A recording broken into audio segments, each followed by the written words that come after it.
off for. But for Thursdays, I'm going to bump like or that 5 p.m. I'm going to bump it back to like 4:15 just to be like, hey, I need to be done and time to be home by 6 on Thursday. It's not a lot to ask. So yeah, Halloween happened, and I was dressed as Philip J. Fry from Futurama. The only kind of bummer thing about that is when I got to work and I walked in, I was wearing my orange wig. The people working there that day said, "Oh, there was a notice sent out, from the manager that people, it's like you can wear costumes, but you can't wear wigs because of, I guess, COVID-19. Like somehow wigs are whatever germs get caught in wigs, I guess. Okay. I don't know. They're virus catchers apparently. So I'm like, so I can't wear it here in the building, and they're like, yes, you also can't wear it, when you're delivering the things to people. So it's like, okay, so the whole point of me dressing up as a delivery boy was that I was going to be working as a delivery boy this day, and that was the joke.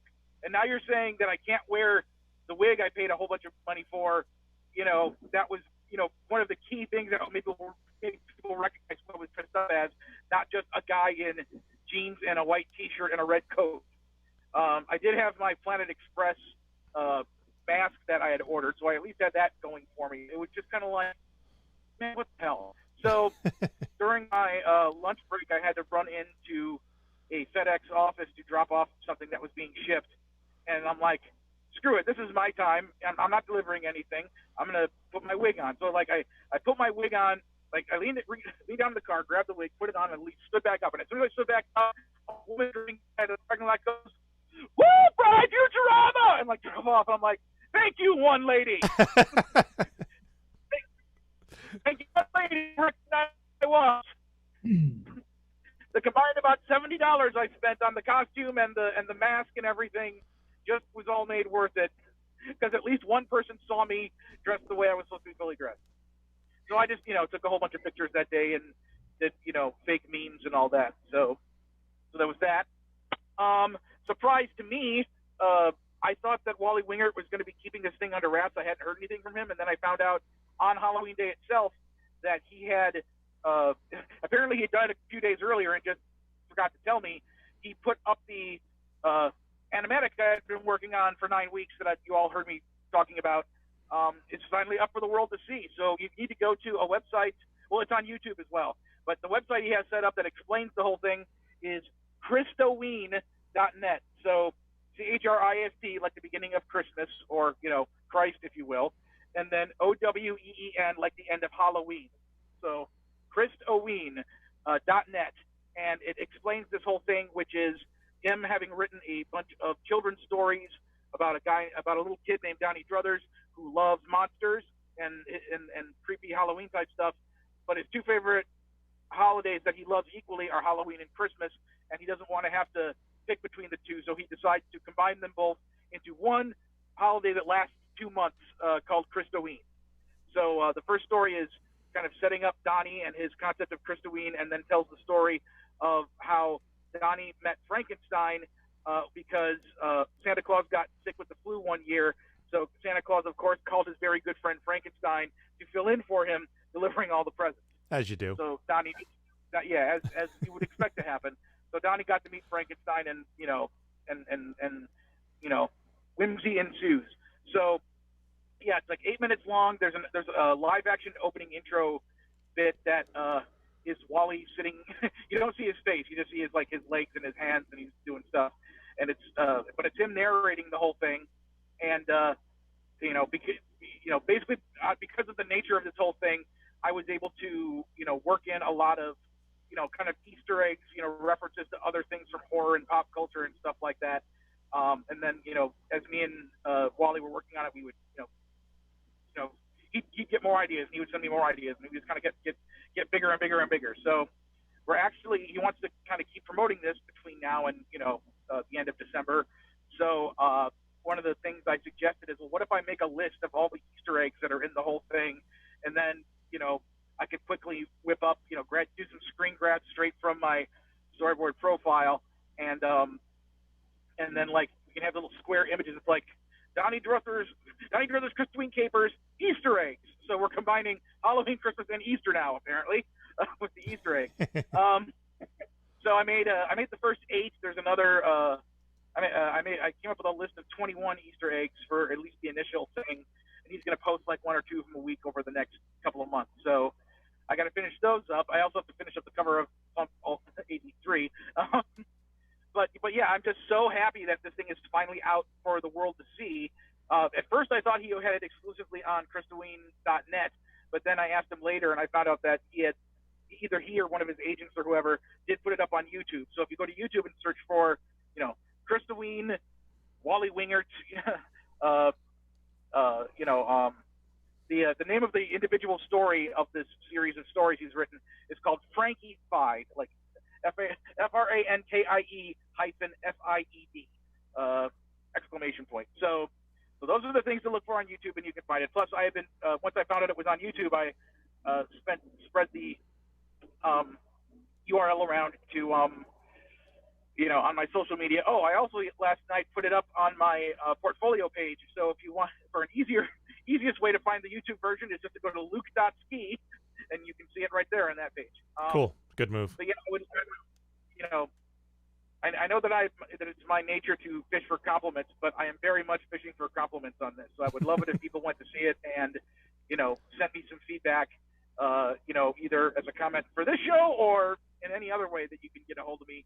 Let me know what you thought of Frankie-fied, because man, I put so much work into this thing. It's like pun intended. It was definitely a monster to work on. So yeah.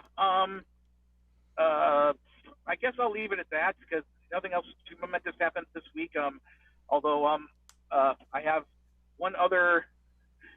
I'm basically shifting over, unless I get some big thing happening, I'm going to just be doing eavesdriving 5 days a week, unless I either get a super significant commission job or unless I actually find, the Monday through Friday 9 to 5 studio job storyboarding that I want to. But I'm still going to be doing some smaller commission things on the side. And I heard from the lovely Bonnie Gordon of the Library Bards, and Bonnie and Xander have a thing they want to commission me to do. So it's like, ooh, fun.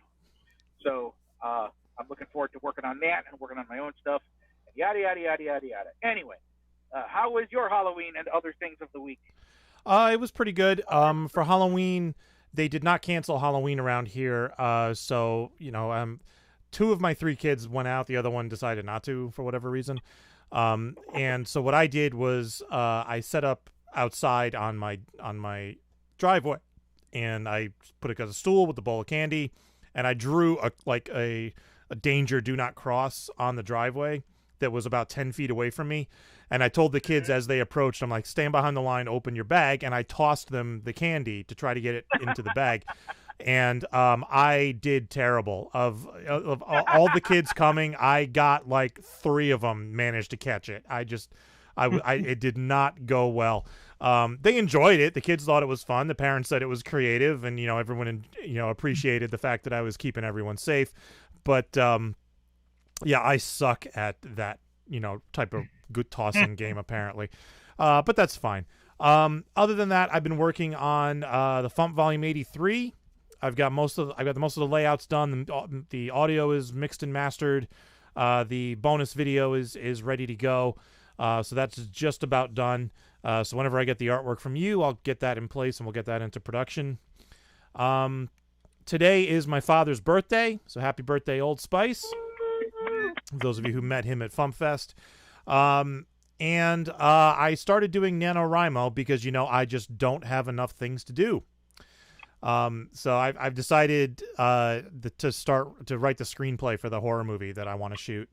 And I'm using NaNoWriMo as an excuse to do it. So it's going pretty well so far.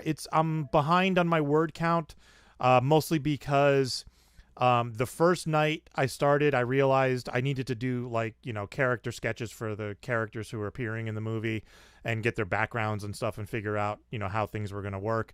So I spent most of the time doing background setup stuff, but without actually writing. I only wrote 250 words. Did much better the second day. Third day, had a migraine. Turns out you can't write with a migraine, or at least I can't. It just didn't work.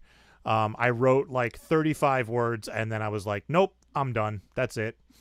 And then last night I did okay, even though the headache was still there a little bit. So, and then tonight I'm going to write after the show and, see if I can get caught up a little bit on my word count. But so far it's going pretty well. I realized I do need to outline the story a little bit better because I don't know what happens in the middle for a large portion of it. So, but I'll figure that out as I go. So, Drew, what have you been up to? How was your Halloween? Halloween was okay. They didn't cancel Halloween by us either. I think people actually canceled it. We didn't. We don't get a lot of trick or treaters normally in a regular non-COVID year.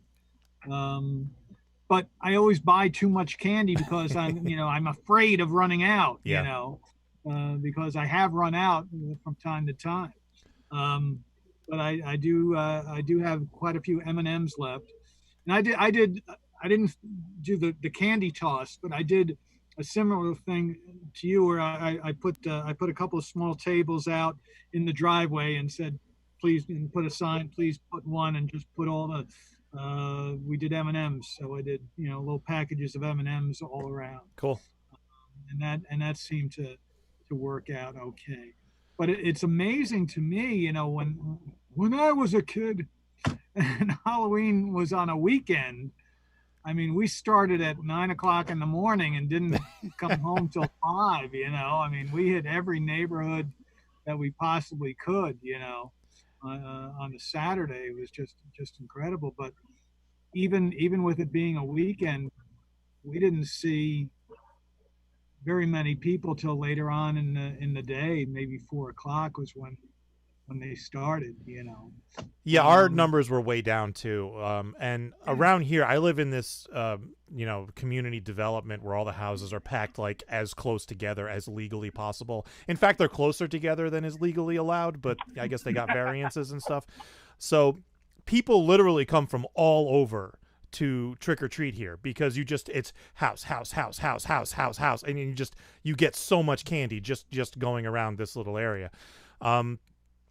So usually there's people parked illegally on the roads all up and down the development here, and that didn't happen on Saturday. It was just, there were kids out, not a ton, but we probably got about a third of what we normally do, and I didn't see any cars, coming in from out of the area, to trick or treat here. Yeah, we're in a basic suburban area. It's an older neighborhood. Our house is, say, 40 years old, somewhere in that area, and that's one of the newer houses. So, and there aren't a lot of kids to begin with. So, with the COVID, even there seems like there's even less. Seems like I see more people walking, during the day with, since the quarantine than I saw on Saturday for Halloween, so should give them all, they got masks. They're just not wearing them when they're walking around. Yeah. So maybe I'll just throw candy at them. So that was kind of fun. And I've been doing some more writing and some more recording. We just did, it's interesting. We did a new version of the song that we're going to play tonight in the year 2020. The guy who produced my second CD, a friend of mine, Sandy McKnight, heard my version that we've got on the FuMP and said, "Hey, I've got some ideas." I said, "Well, I don't know why we can't do another version." So he wrote some stuff. We incorporated some of the stuff that I wrote. Then he had a friend of his out in California do the music track, which sounds almost identical to the original Oh, nice. song. And then Tuesday, election day, we went into a recording studio. I laid down my vocal. He did a background vocal and mixed it up. And so we're just getting ready to kind of set that out and potentially do a music video to it as well. So cool. I think this is the first time we've ever had a song be outdated before we played it on the show. Leave it to me. Yeah. So if you like this, listen to the new one. You'll like it even more. So yeah. On that note, why don't we play the song and then we can talk about it? Sounds good. So here is In the Year 2020 by Drew Jacobs. In the year 2020, so much has happened, not much of it funny. Let's take a little time to review the year we learned about the COVID flu. In the year 2020, you lost your job, you don't have any money. You get a check from the government. Before you know it, all of it's spent. In the year 2020, go to the store to buy rigatoni. The shelves are bare, no toilet paper or Lysol. How you gonna answer nature's call? In this year that's coming to pass, no one can hear you 'cause you're wearing a mask. Everything that you think, do, and say, you post on Facebook anyway. In 2020, COVID's all about. Don't go to restaurants, just pick up takeout. Get your food before you sit down and eat. Set your microwave to reheat. Whoa, whoa. In 2020, we always try. We wash our hands so much they're all cracked and dry. In your drawer you keep your Purell. That's why your fingers always smell. In this year that's never ending, you see your doctor using telemedicine. They're in the privacy of your home. He checks your prostate, then you wipe off your phone. In this year, all the pain we have known comes from having kids learning at home. On the screen, teachers urge them to think. No wonder mommy and daddy drink. In 2020, it isn't so groovy. Can't see a play, concert, or movie. Your entertainment is all being streamed. Is this really what your Orwell dreamed? Whoa, whoa. Why has 2020 turned out so mean? Just sitting around waiting for a vaccine. I hope we get to have a little fun. It'll be worse in 2021. In the year 2021, every citizen will carry a gun. The internet will be nothing but lies. How'd you like to try that on for size? In the year 2021. There you go. Yeah, that's my main concern, is that 2021 is going to be worse. I don't know how it could be. But I forgot until we just listened to it now. I forgot about that prostate line. That is a brilliant line. Very nicely done. Thank you. and you know, the truth is that my last doctor's appointment was telemedicine, and although he didn't check my prostate, that's what kind of, it was just right on the phone, and he's going, well, how do you feel? And I'm going, I feel fine. And okay, yeah. How much can you do with this, Yeah, I've had my share of that this year too.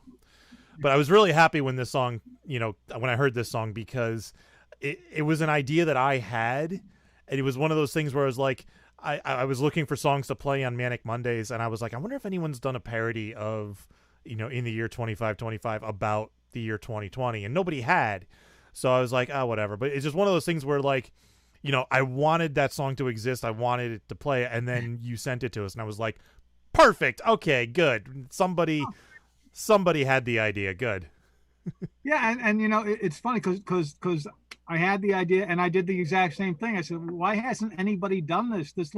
It seems so obvious. And I Googled it and I didn't find anything. I went, okay, let's go, and really just kind of knocked it out. Well, nicely done. Well, thank you. I appreciate that. I'm saving it for the end of the year. I'll play it like right as the year is ending on Manic Mondays. So hopefully I won't have to update it again. Hopefully there won't be more things that happen. Yeah. Hopefully by then we'll know who the president is. From the makers of Murder Hornets, it's Flying Rabid Raccoon. Right. Yeah, those Murder Hornets kind of fizzled out, thankfully. I saw a picture. I don't know if it was on Facebook or somewhere. Somebody allegedly had one, but I don't know. Last I heard, they were still coming. It's just slow because they're an invasive species. It's taking them time to, catch on in certain places or something. I don't know. We'll see. There's been this meme. What was that, Luke? There's been this meme going around of somebody saying, like, what if everything weird that's happening in 2020 is happening because there's a time traveler who keeps coming back to fix 2020, and every time one thing gets fixed, something else happens. For example, remember when there were Murder Hornets, and then all of a sudden nobody was talking anymore, and they were just gone? It's the time traveler. So with that concept in mind, that's what my roommate Erica dressed up as for Halloween. She got this part of a robot costume or something and made herself look futuristic, but then she put mascara on her face like she's crying, like, I keep trying to fix it, so it was cute. That's a great idea. The other theory I've heard is, do you remember in 2016 when they turned on the Large Hadron Collider and there was a badger or a ferret or something that had crawled into the tube? You remember that? Vaguely, yeah. I don't remember what creature it was, but yeah. Yeah, it was some small furry animal crawled into the Large Hadron Collider and screwed up the experiment. And the theory is that caused a fracture in space and time that has caused all of these problems, because right after that was when Trump started, became the official Republican nominee. Right after that was when everything started going to shit. And I was like, I can believe that. They're messing with forces that very few people understand. Makes sense, yeah. And that would be a very Futurama thing to have happened. Yeah. Just like, everyone, it's the collider. And then a panel falls off and there's a raccoon in there eating a burger. My manwich,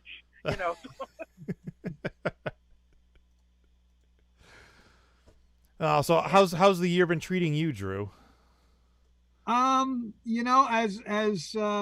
As things go, it hasn't been horrible. Health is good. My parents' health is good. My family's, my wife is good. I'm working. Mm-hmm. So, outside of the inconveniences that we're all suffering in one way or the other, we've been pretty fortunate. It's good to hear. The business is coming back a little bit better than it had been when this whole thing happened. So I can't complain. Many people have it a lot worse than we do. So we're all right. Good to hear it. How's the COVID by you? In New York, it's starting to rise. Up here in upstate New York, it's starting to rise. It's still not, where it had been back when at the height. It's nowhere near there. But, it's a bit concerning that or disconcerting that it's starting to go like this instead of staying down, But we're careful. I wear a mask and wash your hands and stay away from people as much as possible. Yeah, we're in the same boat here in northern New Jersey. As the cases are starting to rise, and over the last week or two, they've started to rise dramatically, and it's it's been the biggest rise since April, they said. So we're almost back to where we were in March, wow. As far as northern New Jersey goes. So wow. Another couple of weeks, we'll be right back. Hey, fingers crossed. Yeah. And of course, No, I don't think we're at that point yet, and I'm hoping that we don't get to that point. We've got a lot of Albany is kind of a college town, the capital district. Yeah. We've got a lot of colleges, SUNY and Union College and RPI and a whole bunch.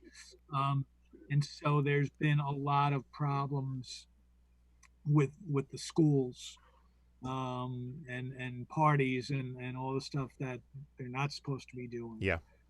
And there's a certain amount of our rise happening because of those numbers. Yep. So, but it's today's the 5th. Weren't we supposed to have the vaccine by now? Yeah, I don't know when that's happening. I thought the president said we were going to have the vaccine by election. No, we don't need the vaccine. Remember, he said it was just going to go away. It was going to go away by Easter, and that was the timeline he liked. Is it'll be done by Easter. Yeah, I believe. Yeah. What year? But he did. You're right. He did say Easter. I like Saturday Night Live. I can't remember if it was this week or last week. In the news, they said, it's turning the corner, and it's turned the corner so much it's back to where we started. Yes. Thought that was a good line. It's like that whole Indy 500 thing. You're turning the corner really fast, going right back where you started. Yeah. Did you have you seen the new Borat movie yet? Not yet. I started watching it, and my wife was like, "No, I'm not watching this. Turn it off." So I got to find some time when she's not around to watch it. So I haven't watched it yet either, but I want to. I won't spoil it. I think we thought it was very good. We thought it's not as good as the original, but it is very good, and he has a good explanation for a lot of this. That's all I'll say. It's worth watching. Yeah, I'm definitely gonna I'm definitely gonna watch that as soon as I get a moment. Yeah. Are you going to watch it with your wife? No. Oh, okay. You can watch it with my wife because she loved it. I'm gonna watch it while my wife is at work, I think. So that will be the plan. Yeah. I put in to take Monday off. I don't know if I'll actually be able to take Monday off, but I got vacation time to burn before the end of the year, so I was like, I'm going to take Monday off. So maybe I'll watch it Monday while Jen's at work. We'll see. That's a lot of people in that same situation because nobody could take any vacation because there was no place to go. Yeah. It wasn't so much that, it was that I didn't need to take any days off because, like, I was booked to perform at RavenCon this year, so I would have taken 2 or 3 days off for that. That didn't happen. My son is on he's on a swim team, so I would have had to take 2 or 3 days off for a couple of his swim meets. None of those happened. So like now it's like all of a sudden it's like, hey, it's November. You have 12 vacation days left you have to take. I'm like, oh, okay. Here's what you do. You say that you're celebrating a religious holiday called Christoween, and you need the entire 2 months off. I could just about do that. There you go. No, I'm doing every Friday between Thanksgiving and Christmas, and then all of Christmas week, and I've still got a couple of days that I'm gonna carry over to the next year. Yeah, I've got like 3.5 days I'm gonna carry over until next year. So, oh well. So. Oh look, Luke's going to rob a house. It does look like he's gonna rob a house. Doesn't everyone these days? So, Drew, is there anything else you want to talk about or anything you want to plug? Nothing to plug. If you're on Facebook or SoundCloud, check out the new version of In the Year 2020 in addition to the FuMP version. I got some very nice compliments from people on the FuMP version. I really appreciate that. It's always nice to see, as you well know, anytime, somebody you don't know goes out of their way to go, hey, I like that. It kind of makes it all worth doing, Yeah. But we're just plugging away and just having fun and make the best of keeping your fingers crossed that we'll know what the results of the election are here in the next couple of days. Yep. Let's hope. All right, so are you going to stick around for the rest of the show, or are you taking off? Yeah. Okay. I want to see what kind of goodies Luke gets out of this apartment that he's going to run. Well, and Lee Seitz, make note of this for like the next big FuMPCast special, the thrilling moment when I was checking my mail. It's a classic FuMPCast moment. All right, let's do some news. This is the FuMP. Ooh, Igor, this is not my match.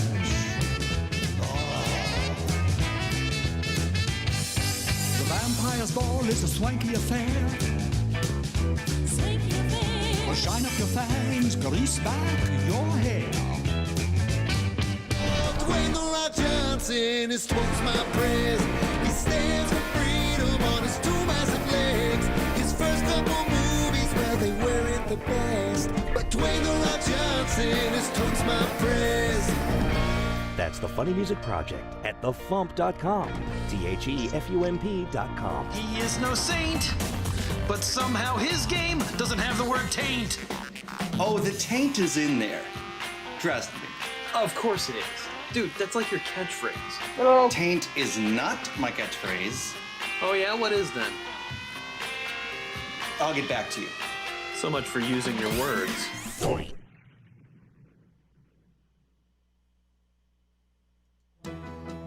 Time for funny music news. Something.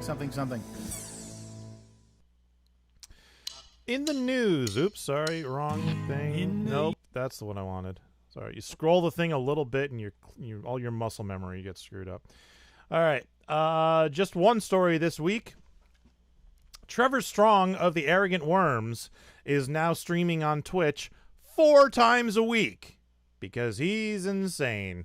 Fridays from 9 to 10:30 p.m. All these times are Eastern Standard Time. Fridays from 9 to 10:30 is the All Request Show. Tell him what to do. Songs I know, songs I don't know, songs I should know, he says. Sundays from 10 to 11:30 in the morning is the Morning Show. There will be songs, stories, and interactive nonsense. Keep your jammies on and your cereal crunchy. Mondays from 3 to 4 p.m. is the Virtual Campfire. I'll be doing mainly cover songs I like to sing, guaranteed at least one Tom Petty song per show. And then Wednesdays from noon to 1 is Over the Hump, stupid songs and irreverent conversation to help you make it through the week. He is at twitch.tv/TrevorTheWorm. So check that out. I tuned into yesterday's Over the Hump show. It was quite fun. And that's all the news I got. So, Luke, you got anything else before tour dates? Nope, just Christoween, which I already talked about. So okay. All right, so tour dates, besides the Trevor Strong shows I just mentioned, on Fridays on YouTube, we have Escape from the Secret Lab. On Fridays on YouTube, we have Carla Ulbrich. And tomorrow on Twitch is Mikey Mason. All right. The other song posted this week is inspired by a movie called The Room. Here is You're Tearing Me Apart by Michael William Hunter.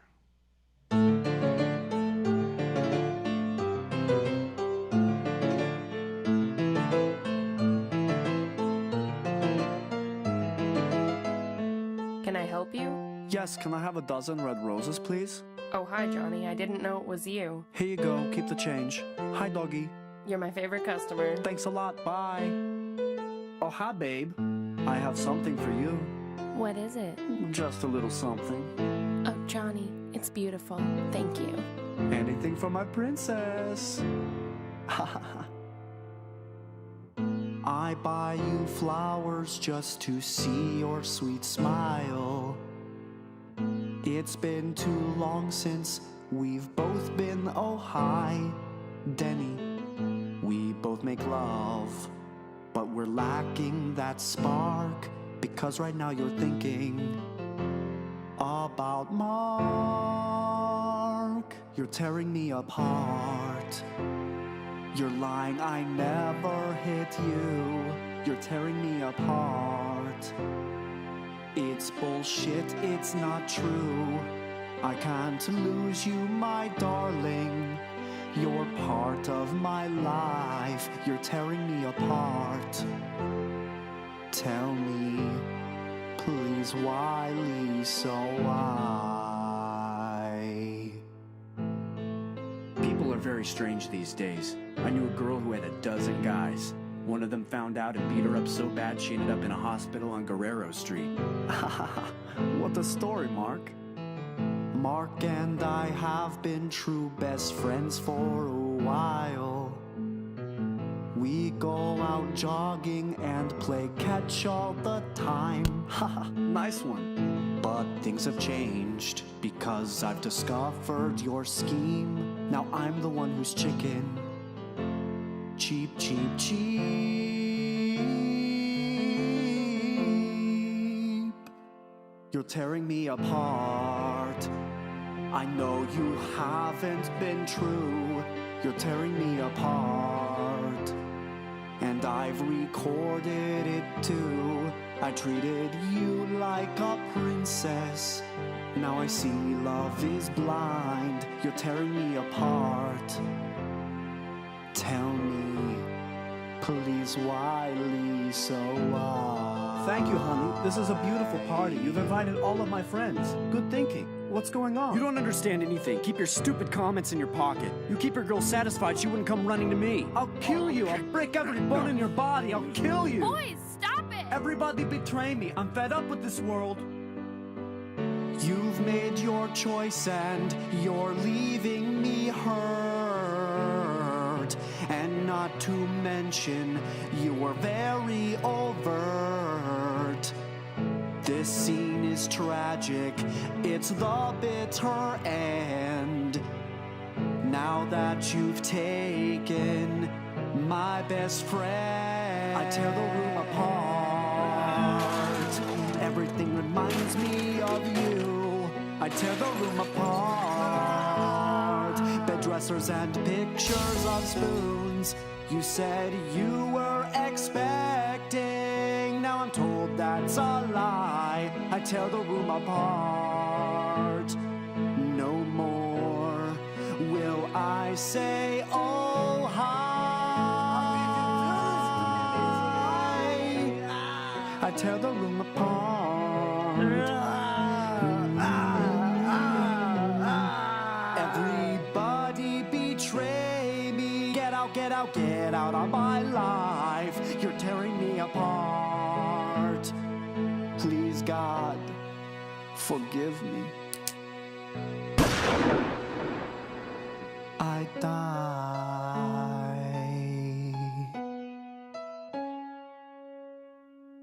If a lot of people loved each other, the world would be a better place to live.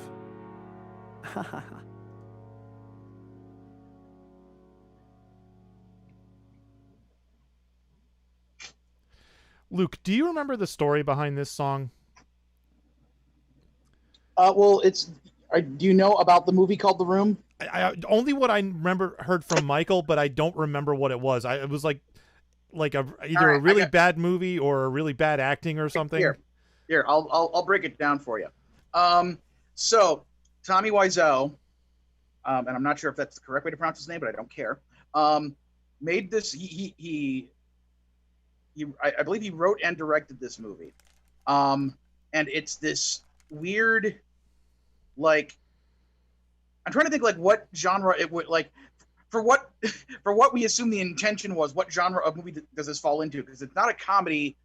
I guess it would have to be a drama, you know. So anyway, the point is this. I don't remember who said this, but apparently someone famously reviewed this movie to try to explain what watching this movie is like to other people. And the way they put it was, imagine if aliens from outer space, you know, came down to Earth and they observed human behavior for, you know, a short period of time. And then they wrote and made this movie based on how they felt humans act with each other. So like, if you kind of keep that in mind when you're watching this thing, it's like, you know, some things happen in movies and it's like, yeah, you know, people don't actually do that. Like, you know, when people hang up on the phone with each other without saying goodbye, it's like, nobody really does that. Yeah. But just some of the things that happen and the decisions that are made, are are just so bizarre. And that's why it's such a weird thing that they made a movie about the making of the movie called The Disaster Artist. So the guys from Riff Tracks, who used to be in MST3K, they did a Riff Tracks version of The Room, and that's the only time I've actually watched the movie, is seeing their thing of the movie. And so there's tons of jokes in it, which makes it bearable. But even watching it, like, at some point in her life, Lindsay had seen it, and then they announced, Riff Tracks is doing a live event at the theater, and I was like, you guys want to go see it? And Lindsay's like, even with Riff Tracks, I can't watch that movie again. I can't watch it again. Like, that's how bad it is and how bizarre it is. So if you ever wanted to, so basically this movie's kind of taken on a cult status, life of its own kind of thing. Just wanting to ride off of that, is what I believe Michael was intending to do with doing this song parody. And he performed it at MarsCon. He got dressed up as Tommy Wiseau's character with like a big black wig and stuff, and so it's like one of those culty things where, much like most of my music library, if you know what the subject is about that I'm talking about, then you're totally gonna love this song. And if you miss the boat on whatever it is, then it's like, well, there's other songs, So, but my favorite moment in the movie is one that a lot of people, in fact, I want to Google the exact dialogue so that I say it correctly, because I don't have it memorized except for the last line. So Brett G in the chat says it's a really bad movie, written, acted, and directed by this person who was terrible at all three of those things. Yes. The Disaster Artist was a big movie. And I'm blanking on the guy who starred in it. Jason. God, the guy who's in everything. The guy who Hold on. Live Googling on the FuMPCast. James Franco. James Franco, that's it. James. I said Jason instead of James. So, okay. Here's the line that I love. It's like there's a dude on a roof. It's like sitting in the roof of the apartment building that this guy and that Tommy Wiseau's character play. Apparently the character's name is Johnny. I forgot that.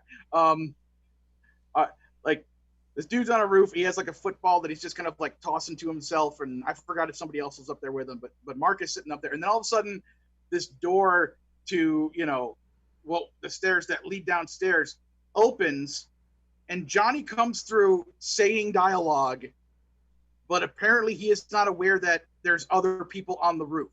We also don't know why he came up to the roof at all. He just walks through the door, like, doors open. He walks in saying words, and this is what he says. Oh, and that's the other thing, is that his girlfriend was claiming that he hit her, which I'm pretty sure he did. But anyway, so he's coming. It's like, door. I did not hit her. It's not true. It's bullshit. I did not hit her. I did not. Oh, hi, Mark. That's the line.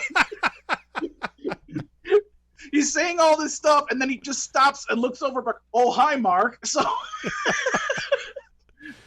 there've been a lot of memes like showing him in that moment. That it's like You need to remember that line next time you run into Schaefer the Dark Lord. You should go, oh, hi, Mark. Yeah, I'm sure he's sick of that. Yeah, it's probably. Like, I remember once me and Kyle were talking about something either having to do with the Justice League or Superman or whatever, and like Batman, and I was like, it's like, I did not hit the Joker. I did not. Oh, hi, Clark. And I think we named the episode that because that was just because Kyle saw the movie and he knew what it was and he thought it was funny. Nice. But yeah, it's since I've only seen it once, it's once again, like I said before, Michael William Hunter has summed up the majority of this film nicely in this song. And like, if you're interested in learning more about The Room, you can watch it either on its own or with Riff Tracks. And then if you really want to learn even more, you could watch The Disaster Artist, which I still haven't seen, but I've been wanting to see it just because, yeah. we get James Franco, who is arguably a really, really good actor, playing Tommy Wiseau. So it's a really good actor playing a guy who's a really bad actor. So I've been meaning to see it forever, and I need to see it. It's on Netflix. Oh, sweet. Oh, it is. Okay, I may have to watch this. Yeah, I didn't realize that either, but yeah, I'm gonna have to watch it as well. Yeah. So. All right. There you go. Oh, and in case this wasn't obvious, another one of the quotes that the character Johnny, played by Tommy Wiseau, says in the movie at one point when he's arguing with Lisa. He goes, "You are tearing me apart, Lisa," and that's the title of the song. So, yeah. Cool. All right, let's do some feedback. Making the internet absolutely ridiculous. Dementia Radio. www.dementiaradio.org. Port 8027. Please hang up and try again. This is the part where there's feedback. Feedback. Feedback. You know that segment of the show we do about now? Feedback. Feedback. Feedback.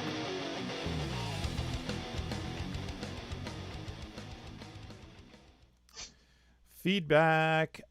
We have a special video feedback this week from Dr. Milo T. Pinkerton III. Special broadcast from the secret lab. Your attention, please, Devo Spice and Luke Ski. I've been silently monitoring this channel, but at this juncture, I, Dr. Milo T. Pinkerton III, am now irrefutably compelled to respond in kind to the baseless and spurious lies that are being spread about me and the consortium of genius. Why, those undercover fun-time yokels may well have escaped my evil laboratory back in July, but the vomitous rumors they are spreading about me, benevolently helping idiotic music acts, must be met with the most vehement opposition I can possibly muster. You're making me look bad before the entire scientific community. Therefore, I warn you, if you people continue to say these unwarranted things about me and my horrible, disturbing experiments upon unwitting bands here at the secret lab, I shall be forced to press this button. Do not tempt me! As for the others, I shall be making life quite uncomfortable for you and the next victims of my hospitality starting this Friday night, 8 p.m. Central Standard Time, right here at escapefromthesecretlab.com. I now cede videosonic control to your meager little channel. For now...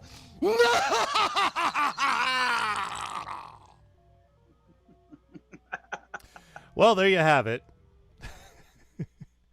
So, gee, I wonder if somebody tipped him off. I know nothing.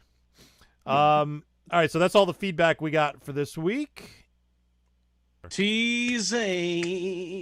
He's a teasing kind of guy. Now you have a job. Yeah. Teasing. Tomorrow's song is by TV's Kyle. Yay! And Tuesday's song is by Maria T. Comedy, Maria Tucker. And tomorrow's Spotify playlist topic is accomplishments, good, bad, and stupid. I don't know. And that's it. That's all I got for this week. All right, Drew, All right. plug yourself one more time. DrewJacobs.com, Funny Drew Jacobs on Facebook. You can buy CDs and downloads and all that kind of good stuff. I still have a couple of copies of my my latest CD, the name of which escapes me, and the other two before that. So that's pretty good. So check them out, and of course, as always, thanks guys, thanks for having me, and thanks for joining us. And Michael William Hunter is at pipedreampodcasts.com/Michael-William-Hunter. I'm guessing that's one of the podcasts he does. All right, let's get out of here. Thank you for listening to the Funny Music Podcast. I'm Devo Spice. I'm Luke Ski. And there's Drew. Bye. Peace. Thank you for listening to the Funny Music Podcast. You can listen live every Thursday night at 10 p.m. Eastern, 7 Pacific at dementiaradio.org and join us in the chat. or subscribe to the podcast feed.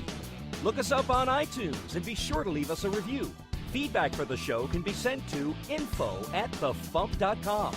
The Funny Music Podcast is a production of Fidem Interactive, LLC, released under a Creative Commons share-alike license. Tell your friends, tell your enemies, shout it to random people on the street, and be sure to visit thefump.com for the latest funny songs.